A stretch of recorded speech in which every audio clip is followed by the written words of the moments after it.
giat melayani dan bersaksi bagi Tuhan. Sahabat doa yang terkasih dalam Tuhan, hari ini saya mengajak kita untuk closing minggu terakhir, hari yang terakhir di bulan ini dalam sukacita melayani Tuhan, giat melayani dan bersaksi bagi Tuhan. Kita sudah merenungkan dari minggu yang lalu dan sepanjang minggu ini, apa itu? Buah lebat bertumbuh sehat, ya. Kalau udah berbuah lebat, bertumbuh sehat, akar udah dalam, ya, duri-duri sudah bersih, pohon sudah dipangkas, maka apa? Siap menghasilkan buah. Maka kalau kita lihat urutan khotbahnya, kita sudah dituntun dalam firman Tuhan, dalam nasihat firman Tuhan sedemikian, sudah sehat, kita sudah harus giat melayani dan bersaksi bagi Tuhan. Sahabat doa yang saya kasih dalam Tuhan, mari kita bersama-sama melihat firman Tuhan di dalam Kisah Rasul pasal 1 ayat 8. Tetapi kamu akan menerima kuasa kalau Roh Kudus turun ke atas kamu, dan kamu akan menjadi saksiku di Yerusalem dan di seluruh Yudea dan Samaria dan sampai ke ujung bumi. Perhatikan kalimat ini. Menjadi saksi itu akan disertai dengan kuasa Roh Kudus. Maka perhatikan, menerima kuasa Roh Kudus ini yang saya tekankan. Rahasia menjadi saksi Tuhan adalah menerima kuasa Roh Kudus. Kalau kita menerima kuasa Roh Kudus, orang yang menerima kuasa Roh Kudus, dia akan giat melayani dan giat dan rajin bersaksi bagi Tuhan. Hari ini saya bersuka cita. Semua berlomba berkata, Pak Fu, saya ajak ini jemaat baru. Yang chat di room, Pak Fu ini ikut Pak John Kramer. Ya, ada yang istri berkata, suami saya Pak Pras ikut. Ada yang berkata, saya ajak ini ajak ini lagi ikut. Ya, Pak James lagi, saya ajak ini ya, Bu Victoria. Bu Victoria ajak siapa lagi? Bu Esmith. Wah, saudaraku yang terkasih dalam Tuhan, saya percaya satu hal, bahwa Roh Kudus telah memakai saudara dan memakai teknologi ini, menggerakkan diri saudara, mengirim WhatsApp, mengajak orang, mengirim khotbah, mengirim renungan singkat, mengirim semua berita ini, sehingga kita sudah menjadi saksi, kita giat melayani, kita rajin, tekun bersaksi bagi Tuhan. Saudara, rahasia menjadi saksi Tuhan adalah menerima kuasa Roh Kudus. Apa itu kata kuasa? Dunamos, dunamis, ya, dunamin. Kata kuasa itu berasal dari kata dunamin, yang artinya power. Ya, kalau saudara lihat di mobil yang canggih, ya, sekarang mobil yang canggih nggak perlu pakai starter, langsung pencet ada satu tombol dengan tanda. Kalau tanda begini, power, saudara, kekuatan, kemampuan. Mobil dipencet langsung nyala, sangat langsung. Starternya langsung di starter, langsung jalan. Saudara, Tuhan berkata, kamu akan melayani, kamu akan giat bersaksi, kamu akan menjadi saksi Yerusalem, Yudea, Samaria sampai ke ujung bumi. Catatannya, kalau kamu menerima kuasa. Pertanyaannya, sudahkah saudara menerima kuasa? Saya percaya Roh Kudus di Pentakosta pertama telah dicurahkan, bahwa hari ini semua orang percaya sudah menerima kuasa Roh Kudus. Tubuh kita adalah rumahnya Roh Kudus. Tubuh ini adalah kemahnya Roh Kudus, rumah Roh Kudus, bait Roh Kudus. Lalu apa yang dikerjakan? Roh Kudus tidak nganggur. Jangan ajak Roh Kudus nganggur. Roh Kudus tidak jangan di PHK. Roh Kudus itu tidak berdiam saja. Roh Kudus itu akan membuat seseorang giat melayani. Jadi kalau orang bilang, saya punya Roh Kudus, oke. Apakah engkau giat melayani? Apakah engkau rajin bersaksi? Soalnya kalau kita lihat sejarah dari latar belakang para murid, mengejutkan saudara. Kenapa mereka butuh kuasa Roh Kudus? Latar belakang kalau kita lihat, tanpa Roh Kudus mereka nggak bisa. Bagaimana mungkin bisa? Kita lihat profilnya. Petrus pernah menyangkal Yesus. Yakobus, Yohanes pernah berebutan meminta tempat yang terbaik. Ya, mau jadi yang tampil terbaik nomor 1. Guru, berikan kami tempat. Wah, orang tuanya pun datang minta sama Yesus. Saudara Thomas peragu, sebelum saya mencucukkan jari saya ke tangan yang berlubang dan yang ditombak, saya nggak percaya. Punya murid model begini, suruh bersaksi, mana bisa? Andreas penakut, Semua murid waktu Yesus ditangkap lari semua. Nah, Yesus berkata, kamu akan menjadi saksiku di Yerusalem, Yudea, Samaria, sampai ke ujung bumi. Nah, saya mulai renung, kalau modalnya seperti ini, model murid seperti ini, bagaimana bisa? Bagaimana mungkin begitu? Nah, saudara yang terkasih dalam Tuhan, sahabat doa. Belum lagi ditambah situasi waktu itu. Dimulai waktu Yesus disalib, semua murid dalam keadaan stres. Waktu Yesus mati, 3 hari kemudian, mereka dalam keadaan ketakutan, frustasi, tidak ada pengharapan. Mental mereka drop, emosi mereka diaduk-aduk, saudara. Mereka bersembunyi, mereka ketakutan, saudara. Saudara, apa yang terjadi? Bahkan sampai Yesus bangkit, Thomas pun gak percaya. 40 hari Yesus, setelah dibangkit, Yesus menampakkan diri terus menerus. Saudaraku yang terkasih Tuhan, inilah kondisi muridnya ada. Saya mulai berpikir, lalu murid-murid ini diutus menjadi saksi. Gimana? Bagaimana caranya? Justru lebih dalam saya merenung. Mengapa Yesus mempercayakan kepada murid-muridnya untuk menjadi saksi? Orang murid model begitu, nyangkal Yesus, Petrus, Thomas tidak percaya, semua murid meninggalkan. Bahkan mengurung diri waktu Yesus mati, waktu diberitakan Yesus dibangkitkan, gak percaya. Mereka stres, depresi, ketakutan. Mengapa Yesus mempercayakan kepada mereka? Bahkan waktu Yesus bangkit, bukannya datang ke Petrus dan berkata, kamu yang meninggalkan saya. Enggak loh. Yesus justru berkata begini, jadilah gembala, gembalakan domba-dombaku. Saya renung, kok bisa ya? Yakin nih, Petrus bisa. Nah, saudaraku yang terkasih Tuhan, inilah rahasia menjadi saksi. Hari ini saya mendorong kita. Ketika dalam serial khotbah berbuah lebat, apa hasil buah? Buah jiwa-jiwa. Bagaimana bisa menghasilkan buah jiwa-jiwa? Kita harus hidup dengan begitu sungguh-sungguh memohon agar Roh Kudus yang telah diberikan dalam hidup kita itu benar-benar aktif, benar-benar menuntun, benar-benar kita didorong untuk melayani Tuhan.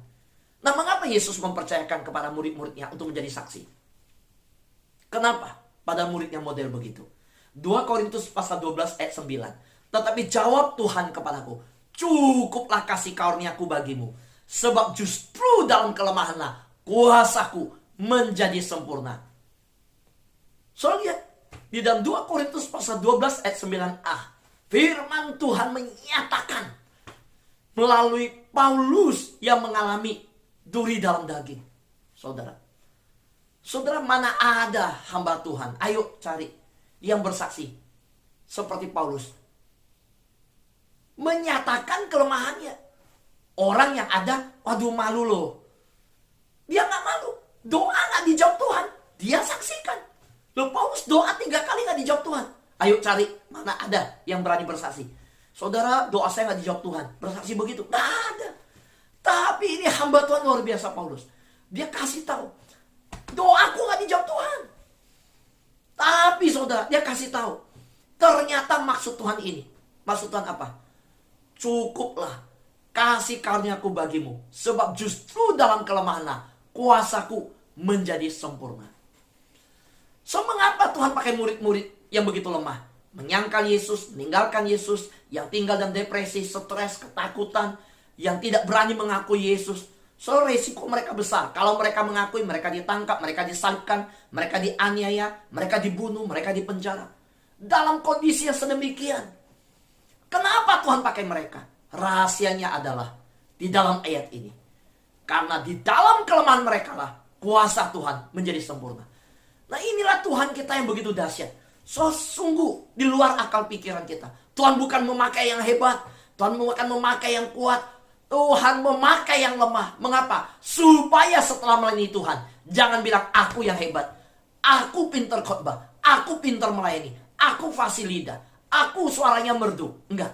Tetapi setelah melayani, kita mengakui Tuhanlah yang layak ditinggikan. Segala kemuliaan bagi Tuhan. Saudaraku yang terkasih dalam Tuhan, karena itu hari ini kita semua belajar bahwa kita harus menjaga hati kita sungguh-sungguh untuk tidak meninggikan diri. untuk bersandar pada kuasa Roh Kudus di dalam melayani. Saudara tahu, saya mencatat 3 perubahan pada murid Yesus setelah mereka menerima kuasa Roh Kudus. Setelah mereka mendapatkan bagaimana Roh Kudus dicurahkan di loteng atas, 3 perubahan begitu dahsyat terjadi. Yang pertama, terjadi perubahan hidup yang luar biasa dalam diri para murid Yesus. Perubahan hidup apa? Yaitu Petrus begitu berani bersaksi. Saudara, Petrus yang menyangkal Yesus, setelah menerima kuasa Roh Kudus, dia bersaksi apa? Dan keselamatan tidak ada di dalam siapapun juga selain di dalam Dia. Sebab di bawah kolong langit ini tidak ada nama lain yang diberikan kepada manusia yang olehnya dapat diselamatkan. Saudara, ini ada statement of faith. Ini sebuah pernyataan iman. Ini sesuatu proklamasi iman. Karena itu saudara, kita tidak akan kompromi. Kenapa? Jangan pernah kompromi dengan yang berkata, ya bolehlah, di luar Yesus juga baik, nggak apa-apa, juga selamat. Nggak ada. Kita tegas, keselamatan tidak ada dalam siapapun juga selain di dalam Yesus. Ada jalan lain? Nggak ada jalan lain. Jalan keselamatan hanya dalam Yesus. Sahabat doa, saudara semua jemaat, semua yang di YouTube, di Zoom, semua saya ingatkan, ketika kita kompromikan jalan keselamatan, berarti kita sedang menyangkal kematian Yesus. Kita sedang menghina salib. Kalau kita berkata di luar Yesus ada keselamatan, kita sedang berkata, nggak butuh Yesus juga kok. Nggak, Yesus bukan satu-satunya jalan kok. Saudara, ayat ini jelas. Saudara tahu, untuk menyatakan kalimat ini, Petrus harus menghadapi sebuah kematian. Tapi Petrus tidak lagi takut. Silakan kau bunuh aku. Bagi aku keselamatan hanya dalam Yesus, tidak ada yang lain. Saudara, mengapa Petrus menjadi begitu berani? Karena mana kuasa Roh Kudus yang telah dicurahkan. Dia berani bersaksi. Dia menjadi rajin melayani Tuhan. Dia bersaksi. Bukan hanya demikian. Bahkan waktu sudah ditangkap di depan mahkamah agama, Petrus dan Yohanes berkata, waktu mereka diadili, mereka berkata, silakan kamu putuskan sendiri, manakah yang benar di hadapan Allah, taat kepada kamu atau taat kepada Allah. Oh saudara, ini kalimat yang benar-benar menusuk hati para imam. Ini kalimat yang membongkar tradisi kedudukan, membongkar jubah agama mereka. Seolah-olah Petrus Yohanes berkata apa? Mereka seolah-olah berkata, kamu pikir kamu wakili Allah? Kamu pikir dengan jubah agamamu kamu bisa menipu orang lain? Kamu pikir kamu duduk di atas mahkamah agama, duduk mengadili kami? Kamu berpikir engkau adalah wakil Tuhan? No. Saudara, ini sebuah pernyataan yang begitu berani, saudara. Kenapa saya katakan berani? Karena seluruh konsep budaya waktu itu, tradisi waktu itu, semua rakyat sudah terbangun konsep bahwa pemimpin ahli Taurat Farisi, pemimpin agama, itu adalah wakil Allah. Tapi kalimat Petrus dan Yohanes ini membongkar tradisi, membongkar dan akan membuat seluruh rakyat memulai konsep yang baru. Yaitu konsep apa? Sebuah konsep bahwa engkau nggak mewakili Tuhan. Oh, jadi selama ini mereka berjubah agama, duduk di pengadilan agama, kami wakili Tuhan. Tapi kalimat Petrus dan Yohanes ini, silakan kamu putuskan sendiri, manakah yang benar di hadapan Allah, taat kepada kamu atau taat kepada Allah. Artinya apa? Mereka memisahkan bahwa kamu nggak mewakili Allah. Kenapa? Taat kepada kamu atau taat kepada Allah. Selama ini para imam ahli Taurat sudah membangun, kalau taat kepada kami berarti taat kepada Allah. Kalau taat kepada mahkamah agama, berarti taat kepada Allah. Tapi hari itu, Petrus dan Yohanes membongkar dan memisahkan lembaga ini. Enggak. Taat kepada kamu atau kepada Allah. Bukan kalimat taat kepada kamu berarti taat kepada Allah. Enggak. Karena kamu sendiri nggak taat kepada Allah. Karena kamu sendiri berjubah agama. Kamu nipu rakyat. Kamu bohong rakyat. Kamu munafik. Nah saudara, dari mana keberanian Yohanes dan Petrus? Itu mahkamah agama loh. Selama ini rakyat semua taunya bahwa taat kepada mereka berarti taat kepada Allah. Tapi hari itu Petrus dan Yohanes berkata, enggak. Bukan. Justru kamu yang pilih. Dihadapkan. kamu putusin. Ayo, tak sama kamu atau tak kepada Allah. Berarti mahkamah Allah disuruh yang mengakui. Waktu mereka ngakui, mereka juga jadi susah. Kalau mereka bilang, oh ya, engkau hebat. Ya, taat kepada Allah. Mereka waktu bilang taat kepada Allah, berarti mereka mengakui, kamu gak usah taat kepada kami. Dan lebih dalam, berarti kami ini bukan mewakili Allah. Wah, ini statement yang luar biasa. Maka soal lihat harus dibalik ayat ini, kok dibongkar. Wah, ini luar biasa. Berbicara membongkar tradisi, membongkar banyak hal. Saudaraku yang terkasihan Tuhan. Yang kedua, para murid Yesus setelah dipenuhi Roh Kudus, mereka giat melayani, giat bersaksi. Saudara, bukan hanya itu, para murid Yesus dapat mengadakan mujizat. Waktu dipenuhi Roh Kudus dahsyat luar biasa. Saudara. Apa yang terjadi? Saya mencatat ada 8 mujizat di gereja mula-mula. Paling tidak, saudara. 1, Petrus menyembuhkan pengemis lumpuh. Kedua, Ananias dan Safira, ya waktu membohongi Petrus tentang penjualan tanah, mereka langsung mati. Ini mujizat. Jadi bukan hanya di luar, di dalam gereja. Bukan mujizat itu kesembuhan. Enggak. Saudara keliru. Kalau selama ini bilang, oh mujizat berarti kesembuhan. Enggak. Gereja berani memberitakan ini? Enggak. Apakah gereja selama ini berani berkata, mujizat yang terjadi setelah Pentakosta adalah kematian? Loh, memang benar kematian. Dan terjadi di dalam hadirat Tuhan. Saudaraku, mereka itu bawa uang, ya. Kalau mereka nggak menjual tanah, habis menjual tidak menyumbang, nggak apa-apa kok, tetap jadi uang mereka. Tapi jangan bawa uang itu sumbangnya setengah, bilang semua, itu bohong. Maka Petrus berkata, engkau bukan membohongi saya, engkau membohongi Roh Kudus, engkau membohongi Allah. Nah, saudaraku yang terkasihan Tuhan, nah disitulah waktu Petrus berkata membohongi Roh Kudus, membohongi Allah, kita tahu Roh Kudus itu Allah. Maka kalau ada yang bilang Roh Kudus itu bukan Allah, cuma energi, cuma kekuatan, itu ajaran yang jangan pernah diikuti. Ingat, ada ajaran yang hari ini mengajarkan Roh Kudus itu bukan Allah. Roh Kudus itu cuma kuasa, cuma kekuatan, cuma energi, cuma potensi. Salah. Roh Kudus itu adalah Allah yang berkuasa. Nah, saudara, mujizat yang ketiga, ya. Eneas 8 tahun terbaring karena lumpuh, disembuhkan. Dicatat Kisah Rasul pasal 9. Yang keempat, mujizat apa? Tabita, Dorcas yang mati, ya, seorang yang begitu murah hati, ya, menjahit baju untuk orang miskin, dibangkitkan dari kematian di Kisah Rasul pasal 9. Paulus yang buta, waktu itu nama Saulus, berangkat ke Damsyik menangkap orang-orang Kristen. Waktu dia diterpah oleh sinar yang terang, dia buta.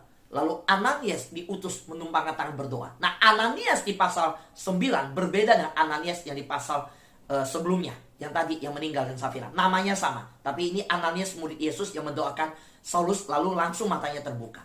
Yang keenam, mata penyihir yang bernama Elimas dibutakan, saudara.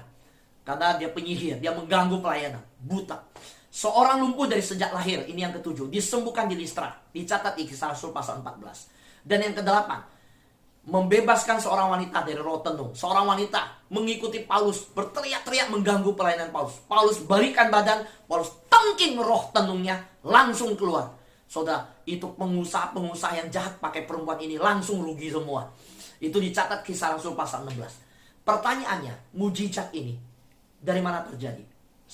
Bagaimana murid-murid, bagaimana Petrus yang lain bisa mengadakan mujizat? Sejak mereka dengan taat, mereka setelah mendengar Yesus berkata, jadilah saksiku, tapi tunggu di Yerusalem. Mereka tunggu, mereka berdoa, mereka sehati, Roh Kudus dicurahkan, mereka mulai bersaksi.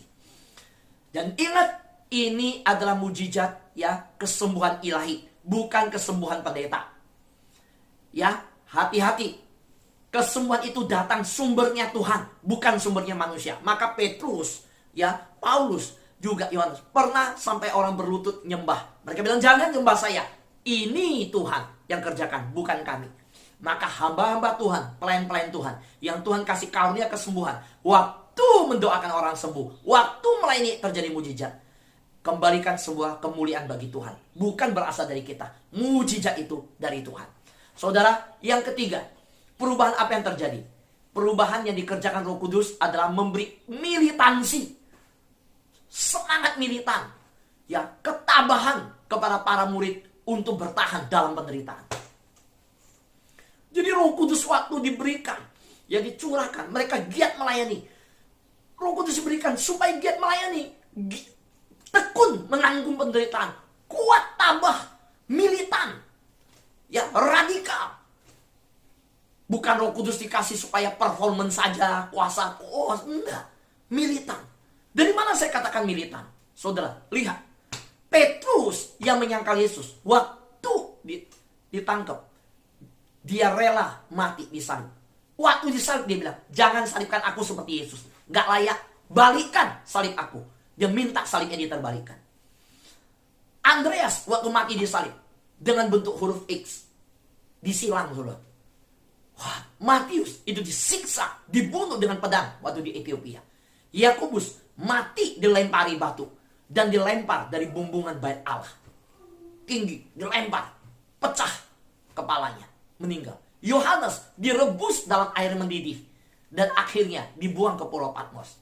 Nah, ini murid-murid yang waktu itu stres, ketakutan, depresi, takut ditangkap, takut dirajam, takut dipenjara. Jadinya berani, saudara. Nah, dari mana keberanian mereka? Karena Roh Kudus yang tadi curahkan. Yang Yesus katakan, kalau kuasa Roh Kudus turun, engkau akan menjadi saksiku di Yerusalem, Yudea, Samaria, sampai ke ujung bumi. Jadi Roh Kudus diberikan untuk apa? Bukan gaya-gaya. Bahwa badan tubuh kita ini menjadi rumah Roh Kudus. Bukan supaya kita hanya diam diri di rumah sama pandemi. Supaya hanya kita diam saja nikmatin segala hal. Untuk diri kita, untuk daging kita nikmat. Bukan. Roh Kudus dicurahkan supaya kita memberkati pelayanan Tuhan. Saya bersyukur ada sahabat doa yang memberikan dukungan untuk hamba-hamba Tuhan di daerah, memberikan dukungan untuk pelayanan Tuhan. Ada juga sahabat-sahabat doa melayani bersaksi, ada grup misi, ada sahabat doa di sini juga melayani di full gospel, ada sahabat doa di sini melayani dengan rajin. Ayo layani, ayo jangkau jiwa, ayo bersaksi. Saudara, saya rindu bahwa melalui sahabat doa, saudara menjadi orang-orang yang giat bersaksi dan melayani. Saudara, kita belum sampai mengorbankan nyawa. Kita belum sampai meneteskan darah. Kita belum sampai menderita. Belum. Hanya bangun pagi saja kok jam 5. Hanya itu. Saudara, tapi mulai hari ini kita mau dipakai Tuhan. Pakai media. Saudara, media, digital ministry itu penting. Ministry sekarang sudah berubah menjadi digital. Beritakan, terima kiriman khotbah, share ke orang lain. Terima hal yang positif, ya. Firman Tuhan, gambar-gambar yang bagus, pasang, ya. Sebarkan di media sosial, bagikan, jadi saksi. So, lihat pengorbanan para murid, nggak takut, mati aja nggak takut. Masa kita pasang di medsos aja takut ayat firman Tuhan, di media sosial kita, di WhatsApp kita. Masa kita takut ajak orang doa fajar, malu kalau saya ajak dia. Nanti dia menolak, saya nggak enak. Nggak usah nggak enak. Dia nolak, urusan dia sama Tuhan. Bagian kita kasih tahu dia. Saudaraku yang terkasih dalam Tuhan, doakan orang yang sakit. Diumumkan di grup sahabat doa, ada yang sakit, angkat telepon, doakan dia. Nggak usah malu. Kalau dia sembuh, urusan dengan Tuhan. Kalau dia nggak sembuh, juga urusan sama Tuhan. Kita cuma alat yang mendoakan. Saudaraku yang terkasih dalam Tuhan, saudara tahu, ada seorang yang Tertullianus. Dia berkata, darah para martir adalah benih gereja. Saudara, ini benar. Di satu tempat ketika ada darah martir tertumpah, di situ pemberitaan Injil begitu subur. Maka saudara, sepanjang sejarah, para martir meninggal. Pelayan-pelayan Tuhan tidak takut menghadapi kematian, menghadapi segala persoalan. Saudaraku yang terkasih dalam Tuhan, hari ini saya ajak kita bersama-sama untuk kembali melihat bagaimana Polikarpus juga pernah demikian. Dibakar hidup-hidup. Diberikan pilihan. Engkau mau dibebaskan? Sangkal Yesus. Polikarpus bilang apa? Aku telah melayani Kristus selama 86 tahun. Dan belum pernah Kristus berbuat jahat kepadaku. Bagaimanakah aku dapat mengutuk Kristus, juru selamatku? Itu Polikarpus. Saudaraku yang terkasih dalam Tuhan, Charles T. Studd berkata apa?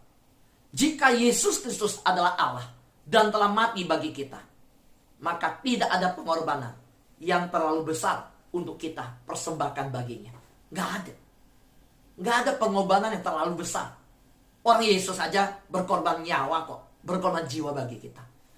Sahabat doa yang terkasih dalam Tuhan, saya ingatkan, di akhir ini. Firman Tuhan Lukas pasal 9 ayat 26 berkata, barang siapa malu karena aku dan karena perkataanku, anak manusia juga akan malu karena orang itu. Apabila anak manusia datang kelak dalam kemuliaannya dan dalam kemuliaan Bapa dan malaikat-malaikat kudus. Saudara, ini luar biasa. Tuhan udah bilang nanti Tuhan Yesus akan datang dalam kemuliaan. Kemuliaannya, kemuliaan Bapa dan kemuliaan dan malaikat-malaikat kudus akan datang. Belum pernah lihat malaikat kan? Nah, lihat nanti. Malaikat akan datang. Mengiring akan anak domba. Dan waktu datang, siapa yang malu mengakui anak Allah, tidak akan mengakui orang itu. Matius pasal 10 ayat 32-33 berkata, setiap orang yang mengakui aku di depan manusia, aku juga akan mengakuinya di depan Bapakku yang di sorga. Tetapi barang siapa menyangkal aku di depan manusia, aku akan menyangkalnya di depan Bapakku yang di surga. Saudara, kalimat Yesus ini sangat tepat. Kalau dulu waktu kalimat ini berkata, barang siapa malu mengakui, oh kita masih bisa mengelak-ngelak. Oh aku gak ada waktu ketemu dia. Kalau ada ketemu aku ngomong si Injil. Aku gak ada waktu ketemu. Aku memang belum ketemu. Tempatnya tinggal di tempat jauh. Dia di pulau sana, Kalimantan, Sulawesi, Manado. Dia tinggal di Irian Jaya. Ya, aku gak ada waktu ketemu. Gak bisa bersaksi. Oke. Zaman dulu bisa bilang begitu. Zaman sekarang gak bisa bilang begitu. Tuhan bilang apa? Ada handphone kok. Bisa telepon. Ada WhatsApp kok. Kamu bisa, teman-temanmu yang tidak seiman, kamu taruh ayat bisa baca kok. Kamu bisa bersaksi. Nggak harus ngomong pakai mulut. Nggak. Ada yang isolasi mandiri, kamu kirimin makanan. Kamu bisa bersaksi berbuat baik. Kamu menyatakan kamu orang Kristen. Kamu angkat telepon doain. Iya. Sekarang ada media sosial kok. Jadi kalau di media sosial aja engkau malu mengakui, nggak ketemu orang loh. Dia nggak lihat wajahmu. Kamu nggak usah ngomong. Cuma kirimin firman. Yang khotbah juga bukan kamu. Yang beritakan Injil bukan kamu. Itu ada pendeta yang khotbah. Pendeta full udah kirimin aja. Kamu aja malu kirim yang renungan 3 menit. Renungan setengah jam. Renungan di doa pagi. Udah disiapkan, udah dikhotbahkan. Dipersiapkan begitu. Dengan hati-hati. Doa dikhotbahkan. Lalu udah dikhotbahkan pagi. Dibikin lagi menjadi video singkat. Dibuat lagi khusus khotbahnya aja. Di-upload di YouTube. Kamu malu mengirim. Nah bayangin, Tuhan bilang gak ada alasan. Zaman sekarang dengan kemajuan teknologi digital, tidak ada alasan lagi berkata, malu ketemu. Gak usah ketemu, kirim aja. Nah kalau kirim aja malu, nah bener sih ayat ini berkata, setiap orang yang mengakui aku di depan Bapa, aku akui. Yang malu mengakui, aku malu akui. Maka saya percaya, perkembangan teknologi bukan bikin kita lebih nyaman. Tuhan izinkan manusia menemukan teknologi sedemikian rupa supaya Injil makin diberitakan sampai ke ujung bumi. Siapkah saudara giat melayani? Siapkah saudara rajin tekun melayani? Maukah saudara memberitakan Injil? Roh Kudus sudah diberikan. Roh Kudus sudah tinggal dalam tubuhmu. Dan tubuhmu adalah bait Roh Kudus. Dan Roh Kudus jangan diajak santai-santai. Roh Kudus jangan diajak nganggur. Roh Kudus Tuhan kasihkan supaya menggerakkan hatimu, membuat api di hatimu berkobar-kobar. Dan engkau menangis dan berkata, utus aku, ini aku. Tuhan, ini tugas kami, beri keberanian bagi kami. Taruhlah roh yang rela melayani dan menyenangkan hati Tuhan, itu yang kuingini. Amin.